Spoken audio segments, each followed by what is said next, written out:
am Justin Stone here from EliteBaseball.tv, and one of the things I want to make clear to listeners of this program is that I get so many parents that have anxiety over their child's anxiety that happens when we don't have success in the game of baseball. So the majority of questions that a trainer fields are about failure, correct? Because when everything is going good, you don't see the need for one telling that instructor or coach that everything's going well, where everything's hunky-dory. But when things aren't going well, we push the panic button for a variety of different reasons, but we end up putting our thumb on the wrong thing. So that's what I'm here to talk to you about today.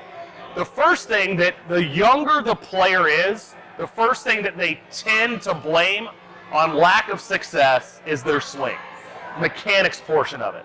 And in reality, that's usually not the case of why a player fails to have success. And first of all, you got to put things in perspective a little bit better. I have players that come in to me and say, I always start with, tell me something that's going well. I always start with a positive, because I want them to reflect that when things are going well, to remember what that process feels like too. So let's highlight things that are going well. But then when we get to, well, things aren't going so well, and they say, well, I'm in a huge slump right now. I said, well, what's a slump constitute? And they say, well, I haven't got a hit in my last 2 games. I was 0 for 6. So that, that's mind-boggling to me, because we know how much failure is built around the game of baseball. But the child's mind, 0 for 6, is a huge deal a lot of times. Failure in 2 consecutive games says, okay, what I am doing is not working. So first we have to put things in perspective and make them realize that there's going to be oftentimes, I said this to my own 6-year-old daughter, had her first 0 for in a T-ball game the other day, and she was almost in tears at the end of the game. And I said, you know how many times I went 0 for in a game in my life? And she said, how many? And I said, over 100. Probably over 200, probably over 300, I don't know. But it's a lot of times. And immediately she brushed it off and things were good after that. But I think about how many times players come into me with the same type of situation and story. Now, where's the parent fit into this? I think having conversations about what actually is going through a player's mind is going to rule out the first thing that they want to blame, and that's mechanics. It's not necessarily the swing that's causing the player to have success or not have success. You've heard me say on the program many times that of the top 5 things that are going to have a player to have success or failure within a game, mechanics is the least important of those 5. Is it important? Absolutely. We spend a lot of time working on it.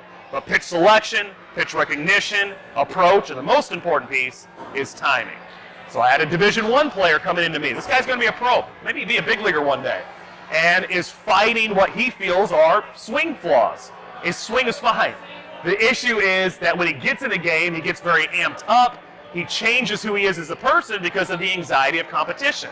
We all go through that. But it's important to point out that 8-year-olds go through it, 22-year-olds go through it. And while I told him, yeah, we can work on your swing right now, your swing is going to be fine. I'm not going to do anything revolutionary here that's really going to help you other than talk. We're going to talk more than we're going to hit.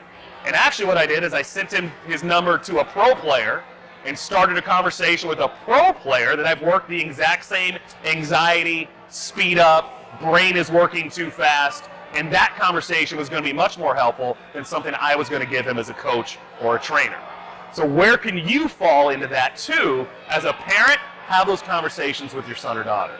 You're going to reveal a lot more about what is going well and the successes that we're going to try to continue, and the things that aren't going so well by just getting them out in the open. Getting the things that are stressing them out in the open reduces the level of stress.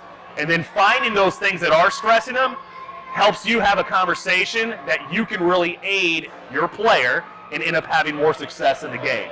So whether it's, I'm not being aggressive enough early in the count, I'm being too aggressive, those things are going to be a much bigger factor on the success in a game than what their swing mechanics are. So let's stop blaming swing mechanics right away, and let's start getting deeper into conversations about what's causing stress, anxiety, timing issues, and conversations are going to bring those to the forefront. Just another opportunity to share the love of the game of baseball in a relationship with your son or daughter, hopefully in a positive breath. So you're not going to do this necessarily right at a game. Pick your time.